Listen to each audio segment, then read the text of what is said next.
नमस्कार दोस्तों, मैं डॉक्टर योगेश शर्मा आप सभी का अपने YouTube चैनल में स्वागत करता हूं। आज हम लोग बात करेंगे ब्लड पॉइजनिंग यानी सेप्टिसीमिया के बारे में। आप लोगों ने अक्सर सेप्टिक या सेप्सिस के बारे में सुना होगा। ये सेप्टिसीमिया का ही एडवांस रूप होती है, यानी कि अगर सेप्टिसीमिया का इलाज सही समय पर ना लिया जाए तो यह सेप्सिस का रूप ले लेती है। सेप्सिस बहुत जल्दी ग्रो करती है और इसकी वजह से जान का भी खतरा रहता है। सेप्सिस में सभी अंगों में सूजन आ जाती है। सूजन की वजह से ब्लड क्लॉटिंग का खतरा रहता है और यह ब्लड क्लॉट किसी ब्लड वेसल्स में फंस जाता है तो ऐसी स्थिति में वहाँ की ब्लड सप्लाई अफेक्टेड हो सकती है, जिसकी वजह से ऑर्गन फेलियर का खतरा बढ़ जाता है। कई बार सेप्सिस की वजह से लो ब्लड प्रेशर भी हो सकता है और इस कंडीशन को सेप्टिक शॉक भी बोला जाता है।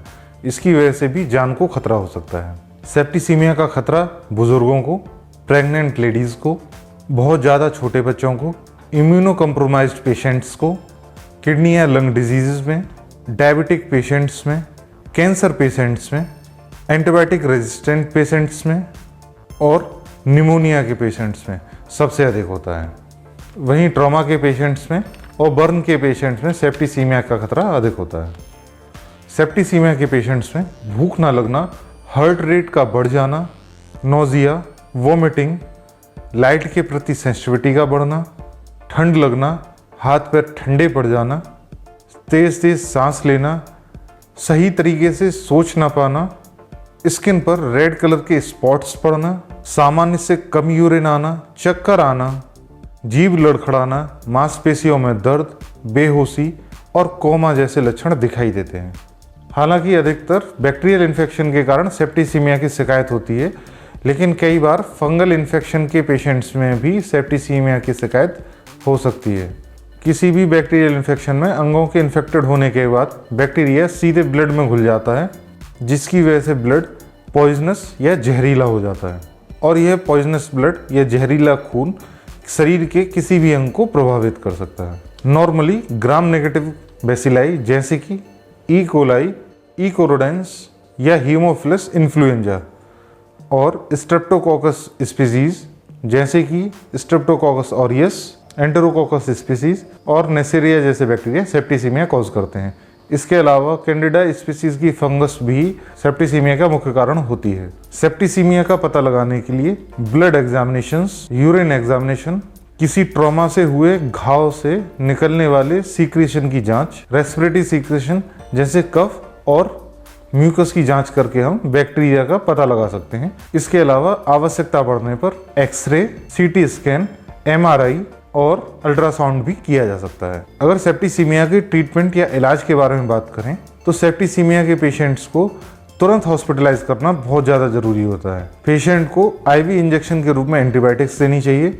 एंटीबायोटिक्स के रूप में 2 या 2 से अधिक एंटीबायोटिक्स को कॉम्बिनेशन में दिया जा सकता है। सेप्टिसीमिया के केस में दी जाने वाली एंटीबायोटिक्स में वैंकोमाइसिन, सेफ्ट्रियाक्सोन, मेरोपेनम, सेफ्टाजिडाइन, सीफोटेक्सिम, पिपरासिलिन और टोजाबेक्टम, एम्पिसिलिन और सल्बेक्टम, सिलास्टेटिन, लीवोफ्लॉक्सिसिन और क्लिंडामाइसिन मुख्य रूप से दी जाती हैं। इस बात का विशेष ख्याल रखें कि सेप्सिस या सेप्टिसीमिया के पेशेंट्स को जितना लेट हॉस्पिटलाइज कराया जाएगा, पेशेंट्स के बचने के चांसेस उतने ही कम होते हैं, क्योंकि सेप्सिस के केस में ऑर्गन फेल्योर और डेथ बहुत ही कॉमन है।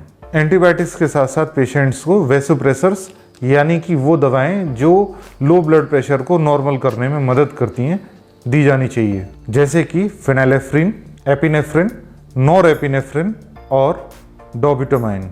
वहीं सपोर्टिव ट्रीटमेंट के तौर पर इंट्रावीनस फ्लूइड्स और हाई कंसंट्रेशन ऑक्सीजन भी पेशेंट को दी जानी चाहिए। वहीं आवश्यकता पड़ने पर इमरजेंसी कंडीशंस में वेंटिलेटर और किडनी डायलिसिस की भी व्यवस्था की जानी चाहिए। अगर इलाज के बावजूद भी शरीर का कोई भाग या अंग निष्क्रिय हो रहा है, नेक्रोसिस हो रही है या डैमेज हो रहा है, तो ऐसी स्थिति में सर्जरी द्वारा उस अंग को अलग करना चाहिए। सेप्टिसीमिया या सेप्सिस जैसी इन्फेक्शंस ना हो, इसके लिए सभी को कुछ बातों का विशेष ख्याल रखना चाहिए, जिसमें सबसे इम्पोर्टेंट है सफाई यानी हाइजीन। खाने से पहले और खाने के बाद, टॉयलेट जाने के बाद, बीमार व्यक्ति से मिलने से पहले और बाद में, खाना बनाने से पहले और बाद में, किसी कट या घाव को साफ करने से पहले और साफ करने के बाद में, खांसने और छींकने के बाद और कूड़ा उठाने के बाद हाथ जरूर धुलें। घाव को भी साफ रखें और हमेशा ढक कर रखें। साथ ही साथ अच्छा, स्वस्थ और साफ भोजन ही करें। एक्सरसाइज करें, योगा करें, पानी अधिक से अधिक पिएं और अगर किसी बीमारी से इन्फेक्टेड हैं तो ऐसी स्थिति में दवाओं को मिस ना करें, समय पर दवाएं जरूर लें। इसके अलावा आयुर्वेद में भी कुछ दवाओं का विवरण है जो सेप्टिसीमिया में फायदा देती हैं और ब्लड पॉइजनिंग को रोकती हैं, जैसे कि स्वर्ण भस्म, गाय का दूध, घी, अभ्रक भस्म, शंख भस्म, पिपरमूल चूर्ण, दशमूला चूर्ण, मंजस्थदी चूर्ण, त्रिफला, हरितकी चूर्ण, महासुदर्शन चूर्ण, अजमोदादि चूर्ण, सुख सारक चूर्ण, मकरध्वज, च्यवनप्राश, अभ्यारिष्ट, द्रक्षारिष्ट, अर्जुनारिष्ट, अशोकारिष्ट, अमृतारिष्ट और अश्वगंधारिष्ट। इसके अलावा कुछ जड़ी बूटियां जैसे कि हरितकी, गुड़ूची, दालचीनी, आंवला, मंजिस्था, गुग्गुल, कपिकछु, एलोवेरा, पीपली, अश्वगंधा और द्रक्ष, इनका सेवन करने से आप ब्लड पॉइजनिंग को रोक सकते हैं। वहीं आमतौर पर खाने में vitamin B, specially vitamin B6 और विटामिन B12 का सेवन अधिक से अधिक करें। मशरूम,